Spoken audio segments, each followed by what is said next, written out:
Hoje uma palavra aos irmãos que está no livro de 2 Reis, capítulo 6, uma passagem bastante conhecida, que diz assim: E disseram os filhos dos profetas a Eliseu: Eis que o lugar em que habitamos diante da tua face nos é estreito. Vamos, pois, até ao Jordão, e tomemos de lá cada um de nós uma viga, e façamo-nos ali um lugar para habitar ali. E disse ele: Ide. E disse um: Serve-te de ires com os teus servos. E disse: Eu irei. E foi com eles. E chegando eles ao Jordão, cortaram madeira. E sucedeu que, derribando um deles uma viga, o ferro caiu na água. E clamou e disse: Ai, meu senhor, porque era emprestado. E disse o homem de Deus: Onde caiu? E, mostrando-lhe ele o lugar, cortou um pau e o lançou ali e fez nadar o ferro, o machado, né? E disse: Levanta-o. Então ele estendeu a mão e o tomou. Irmãos, eu já ouvi várias mensagens sobre Eliseu, né? Faz flutuar o machado. Eu já preguei também algumas vezes neste trecho da Bíblia.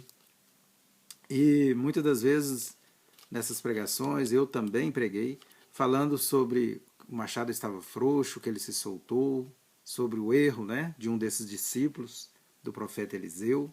Mas hoje eu estava meditando nesta palavra e me veio um outro entendimento ao coração que eu gostaria de compartilhar com os irmãos e fazer um paralelo também com a nossa vida cristã, usando o que Paulo escreveu na carta aos Coríntios, em 1 aos Coríntios, no capítulo 12, que fala acerca dos dons espirituais. Por quê? Porque hoje o entendimento que veio ao meu coração é que não houve nada de errado nesse episódio do machado cair na água. Por quê? Porque aqueles discípulos, eles deixaram sua casa, eles mostraram desprendimento, amor pela obra, a vontade de fazer a obra, de aprender com os profetas. E eles então deixaram suas casas e foram morar nas habitações, nos alojamentos, nas escolas dos profetas, né, que tinham em algumas cidades. E eles então se propuseram fazer a obra. E quando ficou apertado aquele local onde eles habitavam, onde eles se reuniam, eles não ficaram parados, porque muitas vezes nós ficamos na igreja parados, coisas precisando ser feitas, e nós nos acomodamos. Pessoas precisando de oração, pessoas precisando de um apoio espiritual, e nós ficamos inertes. Eles não, eles se movimentaram, disseram: vamos cortar as árvores, vamos fazer uma habitação, ampliar o local onde nós habitamos. E eles fizeram tudo certo. Por quê? Porque eles não tomaram aquela decisão sem levar ao profeta, ao mestre deles. E eles então vão até Eliseu, dizem então para Eliseu o que eles pretendiam fazer. Eles recebem a aprovação de Eliseu. E, além de receber a aprovação, um deles diz: Eliseu, vem conosco, né? Vamos todos. E Eliseu diz: irei, e vai com eles. E quando aquele machado, então, cai no rio, ele busca quem? O mestre deles, Eliseu, o profeta. E ele diz: isso era emprestado. E Eliseu diz: onde caiu o machado, né? E ele mostra o local. Eliseu, então, corta um pedaço de pau, joga na água, o machado flutua e Eliseu pega o machado? Não. Por quê? Porque era emprestado. Mesmo precisando trabalhar com uma ferramenta emprestada, porque eles não tinham machado, eles pegaram emprestado e mesmo assim foram fazer a obra. Mas o machado não era de Eliseu. Então Eliseu não ia pegar o machado. O machado era do discípulo, particularmente de um deles. Ele não diz para os outros: um de vocês pega, não. Ele diz para o que caiu, que estava cortando a viga: você, estenda a tua mão, levanta-o. E a palavra diz que ele estendeu a mão e o levantou. Então eu gostaria de fazer um paralelo com a nossa vida cristã, com a nossa vida espiritual. Porque a palavra de Deus no livro de Gênesis nos diz que nós somos criados à imagem e semelhança de Deus. Mas não somos deuses. Deus não nos deu todo o poder para fazer qualquer coisa. Ele nos deu, sim, muitos dons, muitas qualidades. O amor que manifestamos vem de Deus. Mas alguns dons, algumas qualidades, somente Deus tem, como onipotência, onipresença, onisciência. Nenhum outro ser tem. E quando o homem caiu, então, se afastou de Deus, Deus então estabeleceu um plano, né, de redenção do ser humano. E este plano incluiu ele entregar o seu próprio filho, como diz lá em João 3,16, seu filho unigênito, para morrer por nós na cruz, nos substituindo, pagando o preço e resgatando a sentença de morte que estava nas nossas cabeças, cravando naquela cruz, onde ele foi crucificado, e nos dando então a liberdade.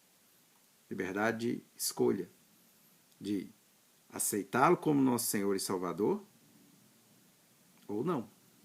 E aqueles que o aceitam, né, ele diz a todos nós, ide pregar o Evangelho até os confins da terra, por todo o mundo. Amém? Mas quando ele separa os seus discípulos, ele diz para eles, olha, e ele ia partir, né? Ele disse, olha, eu vou, mas o Pai mandará o Consolador.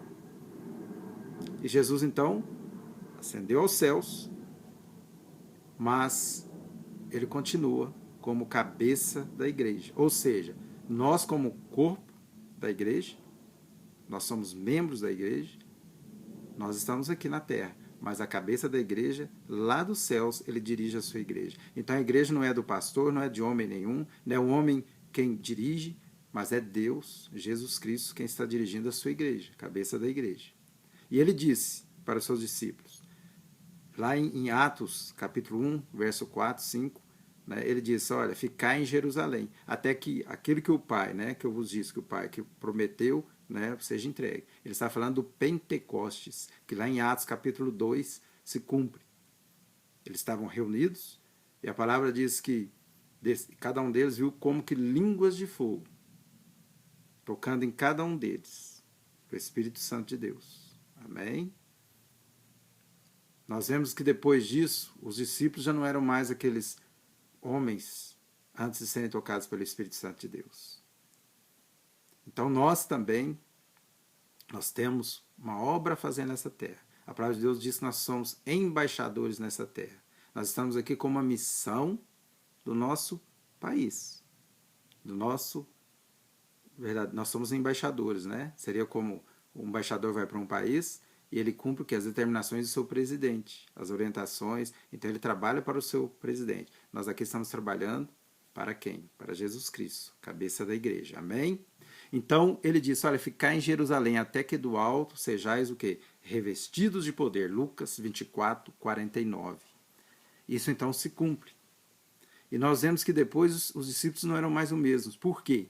Porque assim como aqueles discípulos de Eliseu, eles pegaram aquele machado emprestado, lá em 1 Coríntios, capítulo 12, nos fala também acerca da diversidade de dons espirituais.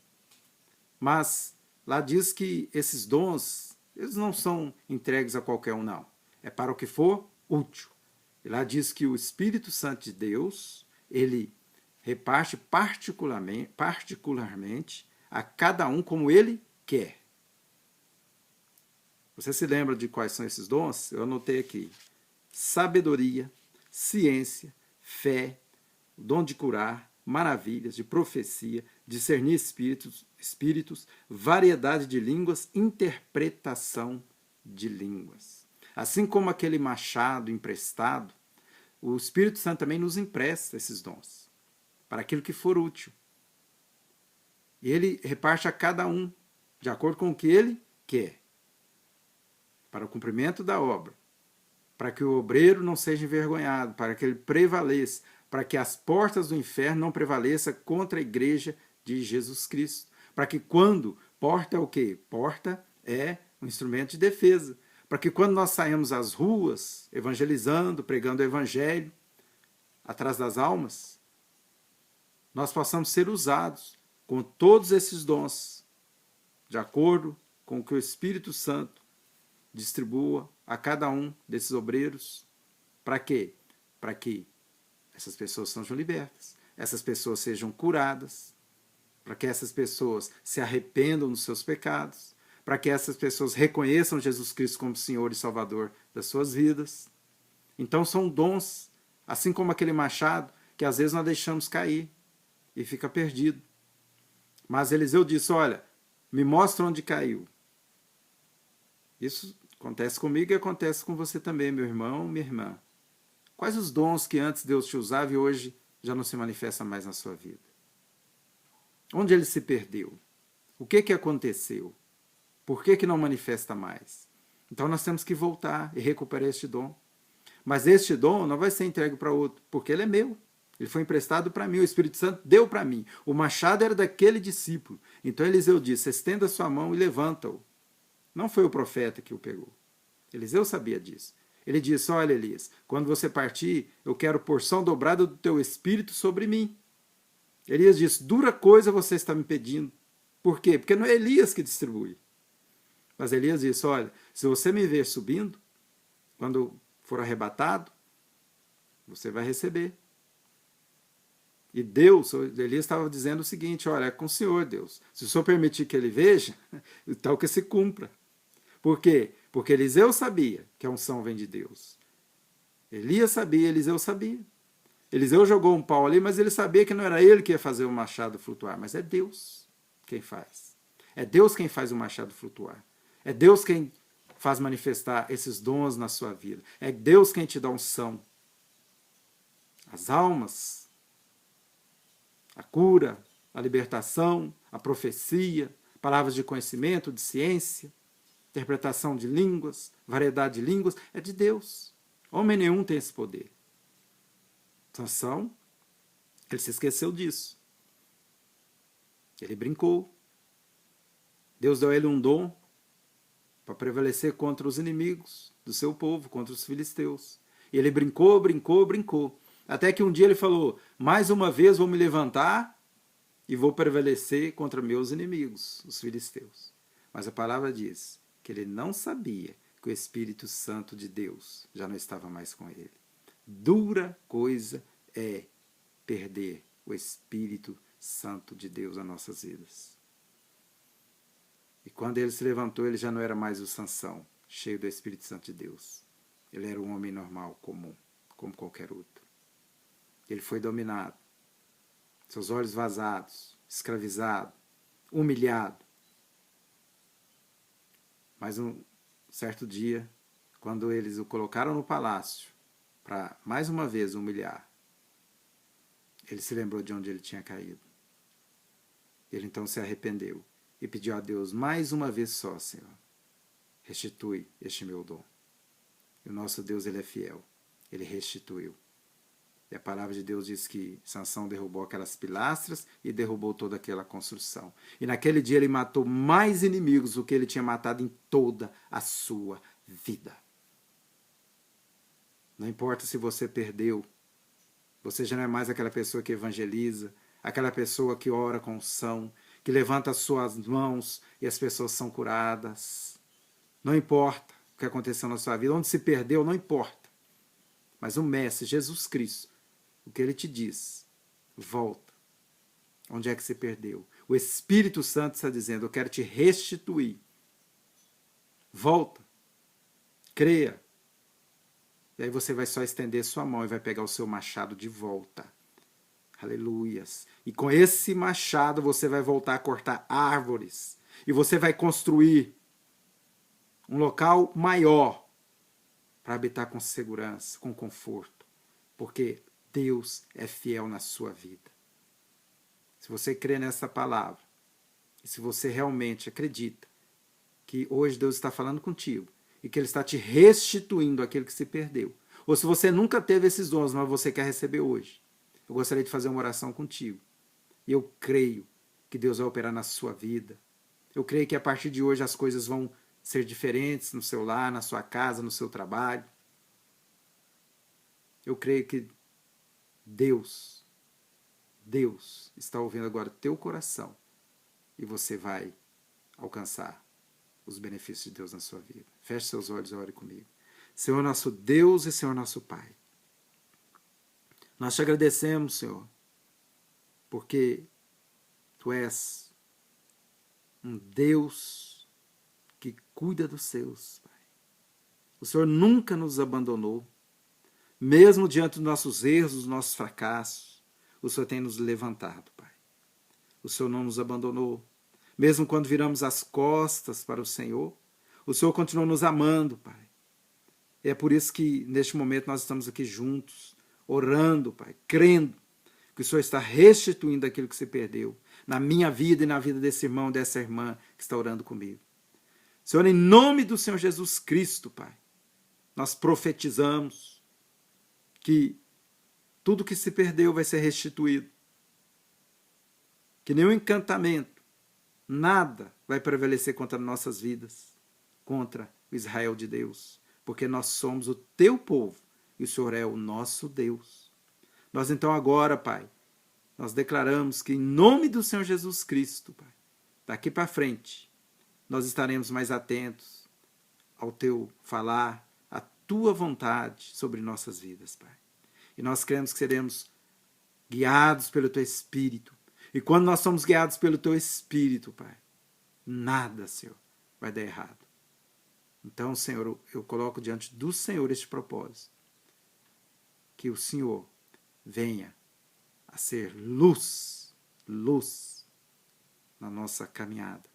E que nós possamos caminhar sempre dirigido pelo teu Espírito Santo. E que teu Espírito Santo esteja sempre próximo de nós, para nós podermos clamar pelo teu nome.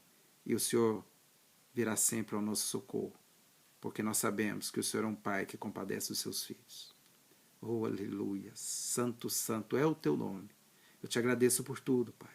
Eu te agradeço por essa oportunidade e por essas pessoas que estão ouvindo esta palavra.